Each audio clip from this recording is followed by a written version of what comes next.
sesuai dengan kehendaknya di zaman akhir zaman. Ya, ada banyak orang, ada banyak gereja, orang percaya, umat percaya mencoba memaksakan pola-pola di zaman awal, pola-pola di zaman tengah untuk hidup di zaman akhir. Tidak bisa. Kenapa? Ya, saya kasih ilustrasi. Kalau kita lagi sekolah, lagi ikut pelajaran yang reguler, kadang-kadang kita bisa izin kan, Pak Bu, nggak masuk izin, mau Natal, kan? Nggak masuk izin, mau sakit atau apa. Tapi kalau mau ujian ada yang berani izin.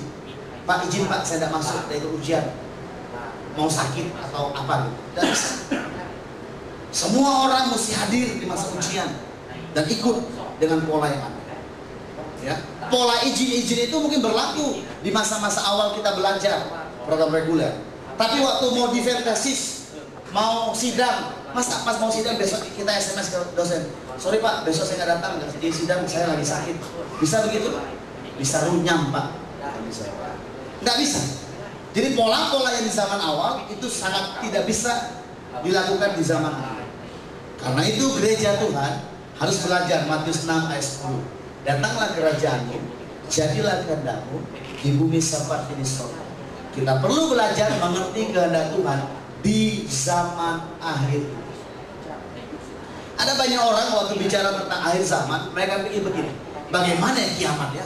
Mereka mulai mereka-reka, ya, muncullah berbagai macam film, movie, pengajaran, Doomsday, 2012 dan lain sebagainya. Mereka coba mereka-reka bagaimana zaman akan berakhir, bahkan kapan zaman akan berakhir.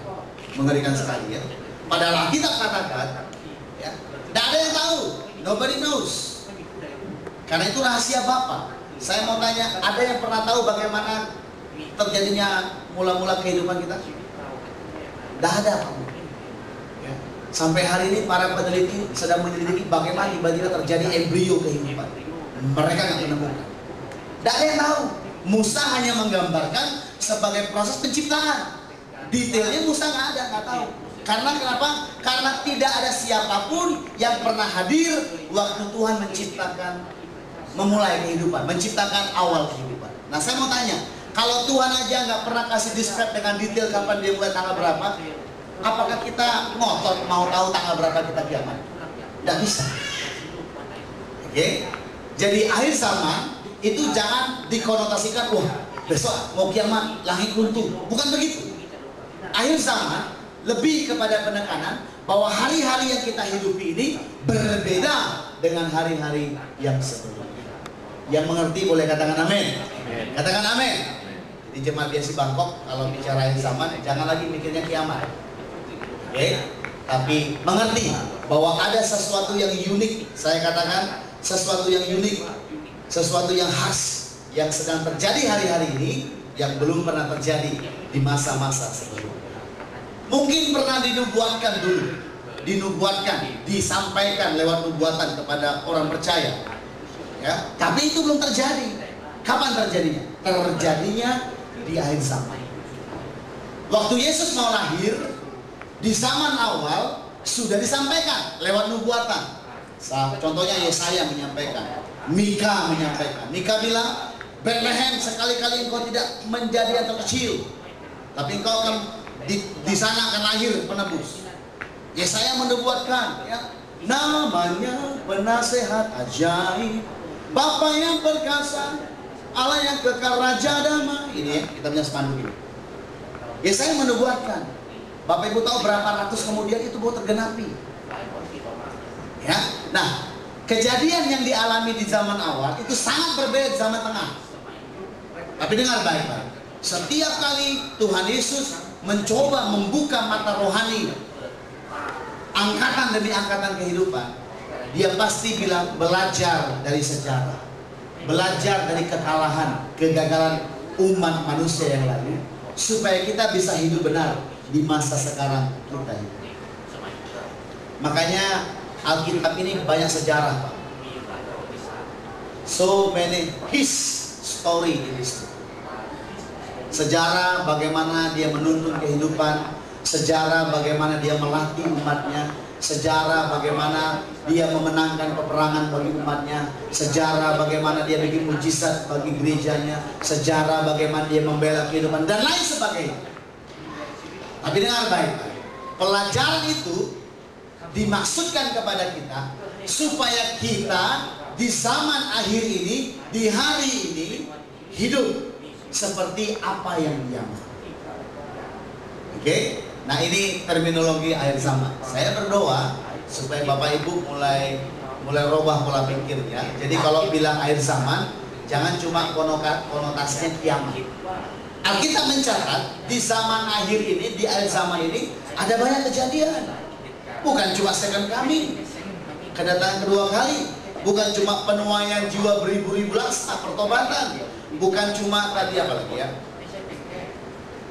Apa itu? Bukan cuma pengangkatan gereja Tuhan, ada juga zaman antikris, ada juga tahta putih, ada juga lain sebagainya, ada banyak. Ya, di pelajaran SOM yang lama, sekolah orientasi melayani yang lama, versi yang lama, itu dijelaskan ada peta zamannya, kejadian demi kejadian. Nah, kalau Bapak Ibu perhatikan baik-baik, saya tidak bawa, lebih banyak kejadian yang terjadi di akhir zaman dibandingkan di zaman tengah maupun zaman awal. Karena itu kita mesti belajar hidup sesuai dengan kehendak kita. Yang mau katakan amin? Kita buka sekarang di Matius pasal 24 supaya Bapak Ibu boleh melihat apa yang saya maksudkan pagi hari ini. Matius pasal 24 ayat 37 sampai 44. Judul perikopnya adalah nasihat supaya berjaga-jaga. Ya, saya baca pelan-pelan, Bapak Ibu simak Alkitab masing-masing. Sebab sebagaimana halnya pada zaman Nuh, perhatikan ini zaman awal ya. Jadi Tuhan gunakan zaman awal untuk beri nasihat. Demikian pula halnya kelak pada kedatangan Anak Manusia. Ada satu kondisi, situasi kehidupan yang terjadi di zaman Nuh itu diulang kembali. Nah, Tuhan nasihati jangan lakukan seperti itu. Terus, sebab sebagaimana mereka pada zaman sebelum air bah itu makan dan minum, kawin dan mengawinkan sampai kepada hari Nuh masuk ke dalam bahtera, dan mereka tidak tahu akan sesuatu sebelum air bah itu datang dan melenyapkan mereka semua. Demikian pula lah halnya kelak pada kedatangan Anak Manusia. Pada waktu itu kalau ada dua orang di ladang, yang seorang akan dibawa dan yang akan tinggalkan. Kalau ada dua orang perempuan sedang memutar batu bilangan, yang seorang akan dibawa dan yang lain akan tinggalkan.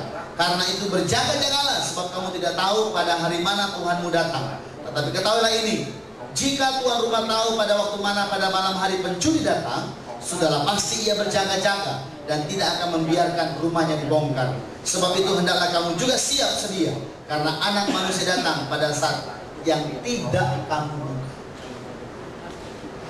Ada pola-pola kehidupan di zaman Nuh yang masih diulangi oleh umat manusia di zaman sekarang. Tuhan bilang nggak bisa. You have to learn, you have to listen to the voice of the Spirit, kepada suara Roh itu, supaya kita tahu hidup di zaman ini. Ya, coba kita sebentar lihat ya. Di ayat yang ayat 36 dikatakan demikian, ayat 36. Tetapi tentang hari dan saat itu tidak seorang pun yang tahu, malaikat-malaikat di surga tidak, dan Anak pun tidak, hanya Bapa sendiri. Oke? Nah, jadi mulai hari ini kalau bicara akhir zaman, langsung pikiran kita ke-trigger, oh itu artinya ada sesuatu yang khusus, ada sesuatu yang unik yang sedang terjadi hari-hari ini, dan aku membutuhkan